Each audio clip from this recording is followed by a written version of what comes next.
Хуулиараа засгийн газар эх оны төсвийн төслийг жил бүрийн 9-р сарын 1-ний дотор төрийн аудитын байгууллага төсвийн доктортой байдлын зөвлөлд хүргүүлдэг.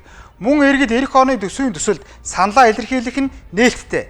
Тэгэхээр иргэдийн олон жил шахаж шаардаж ирсэн төслүүд өнөөдөр хүртэл явсангүй. Хамгийн чухал нь Улаанбаатараас замын өвд хүрэх 660 км замыг 4 игнээ болгох. Мөн Улаанбаатараас Элсэн тасархаа хүрэх 223 км замыг 4 игнээ болгох гэсэн шаардлагууд юм. Дархны замын алдааг давтахгүйгээр одоо байгаа 2 игнээ замыг хуулахгүйгээр ахиж нэмээд 2 игнээ зам барьж болно. Өөрөөр хэлбэл одоо байгаа 2 игнээ замаа нэг урсгал болгон цаашид ашиглах боломжтой. Замын өвд Элсэн тасархаа чиглэлийн автозам нийлээд 883 км болж байна. 1 км замыг 2 тэрбумаар барьлаа гэж бодоход нэг их найд 766 тэрбум болно. Нөгөө Нямбаатрын 2.3 их найдын туулын хурдны замын төсөв төртгөөс хамаагүй бага гэсэн үг. Замын үе чиглэлийн автозам бол олон улсын дамжин өнгөрөх гол зам.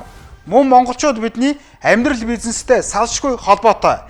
Харин Элсэн тасархаа чиглэлийн зам бол Баруун аймаг руу явах гол зам. Мөн нэмээд 2022 онд Хар Өрөм хотыг сэргээн босгох ерөнхийлөгчийн зарлиг гарсан.